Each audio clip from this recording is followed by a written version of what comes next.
وہ زمانہ جب بادشاہ دقیانوس اپنی رعایا کو زبردستی بتوں کی پوجا پر مجبور کرتا تھا۔ ایمان والوں کے لیے زمین تنگ ہو گئی، لیکن چند نوجوان ایسے تھے جنہوں نے حق کو پہچانا اور اللہ کی توحید پر ڈٹ گئے۔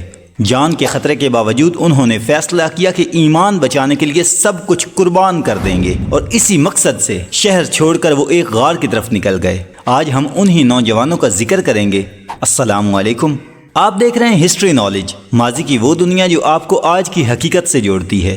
جاننا چاہتے ہیں کہ وقت نے انسانیت کے ساتھ کیا سلوک کیا؟ تو چینل کو ابھی سبسکرائب کریں تاکہ ایسی معلوماتی ویڈیو آپ تک وقت پر پہنچتی رہے۔ اصحاب کہف کا واقعہ نبی کریم صلی اللہ علیہ وآلہ وسلم کے زمانے سے کئی صدیاں پہلے پیش آیا۔ اس وقت ایک ایسا بادشاہ حکومت کر رہا تھا جو بہت ظالم اور جابر تھا، اور وہ لوگوں کو زبردستی بت پرستی اور شرک پر مجبور کرتا تھا۔ جو کوئی بھی اللہ کی توحید اور وحدانیت کا اعلان کرتا وہ اسے سخت سزائیں دیتا۔ ایسے ماحول میں چند نیک نوجوان لڑکے جن کے دل ایمان کی روشنی سے منور تھے، ان کے اندر اللہ پر پختہ یقین تھا، لیکن وہ ظالم بادشاہ کے خوف سے خاموش تھے۔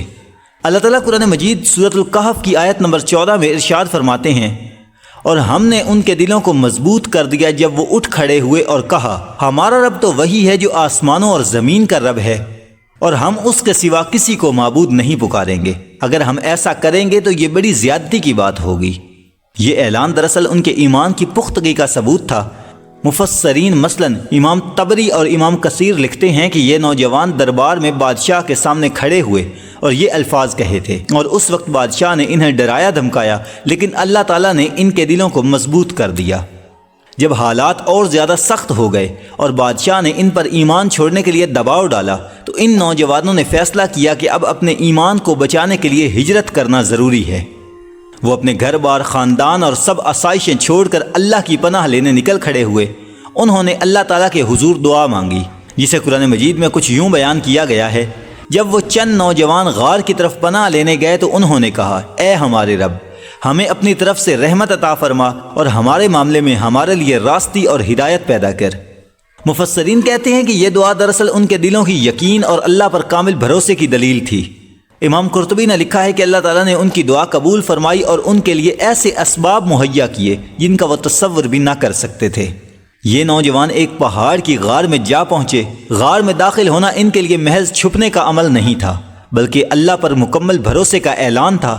اللہ تعالیٰ نے ان پر خاص سکون نازل فرمایا، اور اس غار کی سمت بھی ایسی بنائی کہ سورج کی روشنی براہ راست ان پر نہ پڑتی، بلکہ صرف ہلکی سی ہوا اور روشنی ان تک پہنچتی۔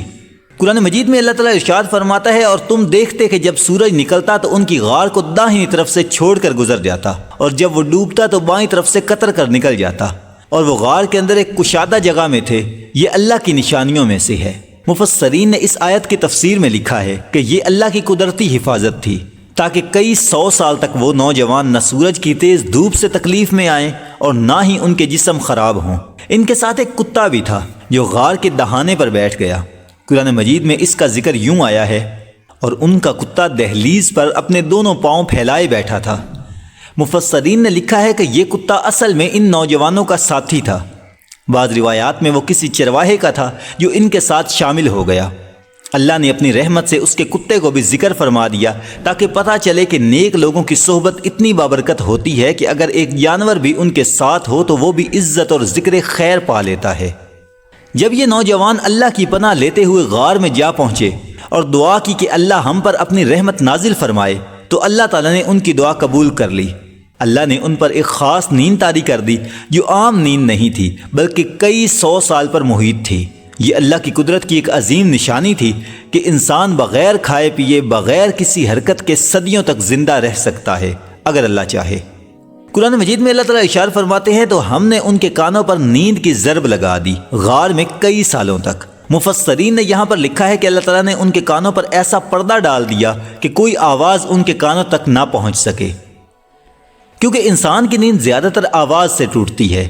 امام ابن کثیر نے کہا ہے کہ یہ اللہ تعالیٰ کی طرف سے ایک خاص نیند تھی جو عام انسان کی نیند سے بالکل مختلف تھی، تاکہ وہ صدیوں تک بغیر کسی تکلیف کے سوئے رہیں۔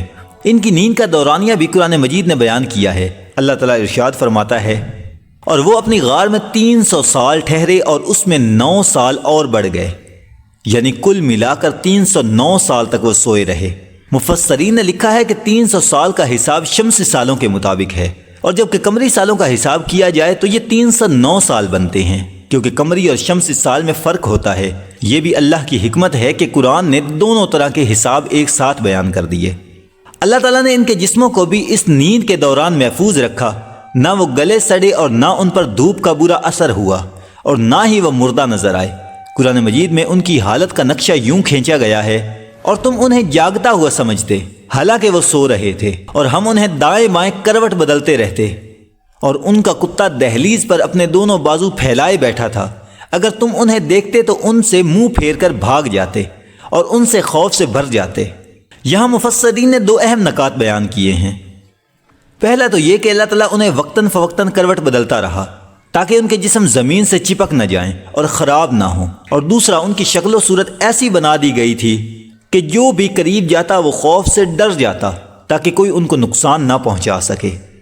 امام قرطبی نے لکھا ہے کہ اللہ تعالیٰ کی قدرت کی ایک عجیب مثال ہے کہ صدیوں تک ایک انسان کے جسم کو نہ صرف زندہ رکھا بلکہ ایسے محفوظ کر دیا جیسے وہ ابھی ابھی سوئے ہوں۔ اسی دوران سورج کی روشنی بھی غار کے دہانے سے ایسی سمت سے پڑتی کہ وہ براہ راست ان پر نہ آتی، بلکہ ہلکی روشنی اور تازہ ہوا ان تک پہنچتی رہی۔ اس کا ذکر قرآن مجید پہلے ہی کر چکا ہے، جو اس بات کی دلیل ہے کہ اللہ نے ان کی حفاظت کے لیے کائنات کے نظام کو ان کے حق میں بدل دیا۔ صدیوں تک غار میں سوئے رہنے کے بعد ایک وقت ایسا آیا کہ اللہ تعالیٰ نے انہیں بیدار کر دیا۔ وہ جاگ اٹھے اور ایک دوسرے سے پوچھنے لگے کہ ہم کتنی دیر سوئے ہیں، شاید 1 دن یا اس کا کچھ حصہ۔ قرآن مجید میں اللہ تعالیٰ فرماتے ہیں، اور اسی طرح ہم نے انہیں اٹھا دیا تاکہ وہ آپس میں پوچھ گچھ کریں۔ ان میں سے ایک نے کہا ہم کتنی دیر ٹھہرے، دوسرے نے کہا 1 دن یا 1 دن کا کچھ حصہ۔ انہوں نے کہا تمہارا رب خوب جانتا ہے تم کتنی دیر ٹھہرے۔ انہیں سخت بھوک محسوس ہوئی، اس لیے انہوں نے فیصلہ کیا کہ ان میں سے ایک کو کھانے کے لیے شہر بھیج دیا جائے۔ انہوں نے احتیاط کے طور پر کہا کہ وہ کھانا خریدتے وقت چھپ کر جائے اور کسی کو خبر نہ ہونے دے۔ قرآن مجید میں ان کے الفاظ یوں بیان ہوئے ہیں، تو تم ان میں سے ایک کو یہ چاندی دے کر شہر بھیجو، پھر دیکھیں کہ کون سا کھانا زیادہ پاکیزہ ہے اور وہی تمہارے لیے لائے، اور اسے چاہیے کہ نرمی اور احتیاط سے کام لے اور کسی کو تمہاری خبر نہ ہونے دے۔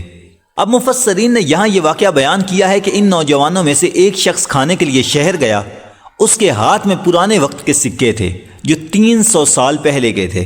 جب اس نے یہ سکے دکاندار کو دیے تو وہ حیران رہ گیا۔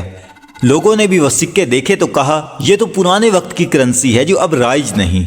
اسی دوران چرواہے کا ذکر آتا ہے۔ بعض مفسرین مثلا امام ابن کثیر اور امام قرطبی نے لکھا ہے کہ جب یہ نوجوان غار سے نکلے تو سب سے پہلے ایک چرواہے کی بکریاں ان کے قریب تھیں۔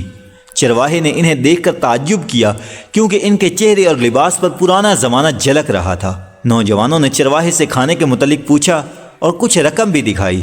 چرواہا ان کی حالت دیکھ کر اور زیادہ حیران ہو گیا۔ وہ سمجھ گیا کہ یہ لوگ عام نہیں بلکہ کوئی خاص واقعہ ہے۔ جب اصحاب کہف کا ساتھی کھانا لانے کے لیے شہر کے لیے گیا اور پرانے سکے وہاں دکھائے تو یہ خبر پھیل گئی۔ لوگ ان کے پاس جمع ہو گئے اور معاملہ بادشاہ تک پہنچا دیا۔ اس وقت جو بادشاہ حکومت کر رہا تھا اس کا نام مفسرین نے تیدوسیس اور بعض نے اسے بیت یونس کہا ہے۔ وہ ایک نیک دل بادشاہ تھا اور اللہ تعالیٰ کی توحید پر ایمان رکھتا تھا۔ یہ بھی تاریخی اور تفسیری روایات میں آتا ہے کہ اس زمانے کے اکثر لوگ قیامت اور مرنے کے بعد دوبارہ جی اٹھنے کے منکر تھے۔ وہ کہتے تھے کہ مرنے کے بعد دوبارہ زندہ ہونا ممکن ہی نہیں، لیکن یہ بادشاہ بار بار اللہ سے دعا کرتا کہ اے اللہ اپنی کوئی نشانی ظاہر فرما تاکہ لوگ قیامت اور دوبارہ زندہ ہونے پر یقین کریں۔ اللہ تعالیٰ نے اس بادشاہ کی دعا کے نتیجے میں اصحاب کہف کو جگایا اور ان کا یہ واقعہ لوگوں کے سامنے ظاہر کر دیا۔ امام ابن کثیر اور امام قرطبی دونوں نے ذکر کیا ہے کہ جب یہ نوجوانوں کی خبر بادشاہ تک پہنچی تو وہ خود ان کی زیارت کے لیے آیا۔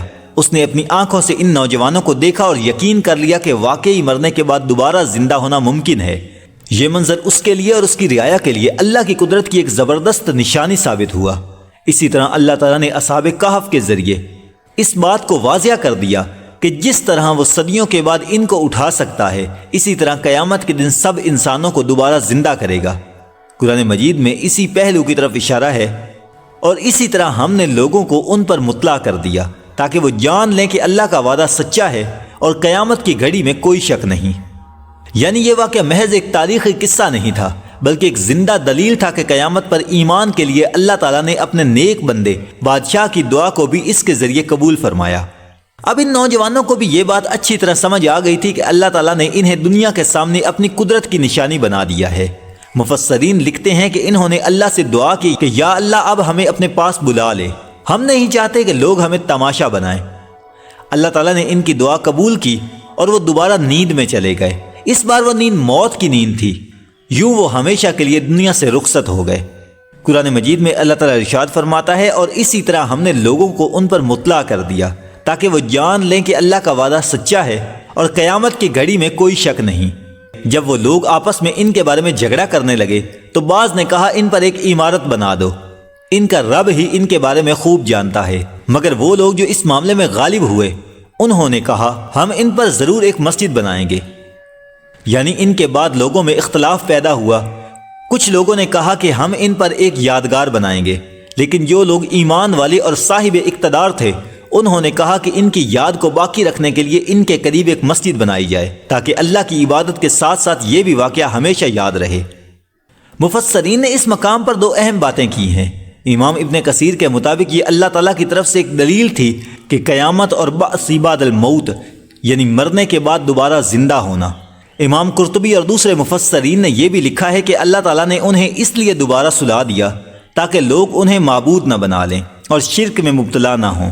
ان کی اصل عظمت ان کے ایمان اور اللہ پر بھروسے میں تھی، نہ کہ ان کے جسموں میں۔ تاریخی روایات میں یہ بھی آتا ہے کہ جب وہ دوبارہ سو گئے تو بادشاہ اور اہل شہر نے ان کی غار کو محفوظ کر دیا اور وہاں ایک مسجد تعمیر کر دی تاکہ یہ واقعہ نسل در نسل یاد رہے۔ یوں اصحاب کہف کی یہ کہانی ہمیشہ کے لیے تاریخ کا حصہ بن گئی۔ چند نوجوان جنہوں نے ایمان کے تحفظ کے لیے سب کچھ قربان کیا، اللہ کی نشانی بن گئے۔ اللہ نے انہیں صدیوں تک سلا کر دنیا کو یہ دکھا دیا کہ وہ جسے چاہے جتنی دیر چاہے زندہ رکھ سکتا ہے اور دوبارہ اٹھا سکتا ہے۔ یہ واقعہ انسانیت کے لیے ایک سبق ہے کہ اللہ کا وعدہ سچا ہے اور قیامت ضرور آئے گی۔ اصحاب کہف دنیا سے رخصت ہو گئے، لیکن ان کی قربانی اور اللہ کی قدرت کا یہ معجزہ قیامت تک ایمان والوں کے لیے ہدایت اور یقین کا ذریعہ رہے گا۔ اگر آپ کو یہ ویڈیو پسند آئی ہو تو اس کو لائک کریں، اپنے دوستوں کے ساتھ شیئر کریں اور ہمارے چینل کو سبسکرائب لازمی کریں تاکہ ایسی معلوماتی ویڈیو آپ تک وقت پر پہنچتی رہیں۔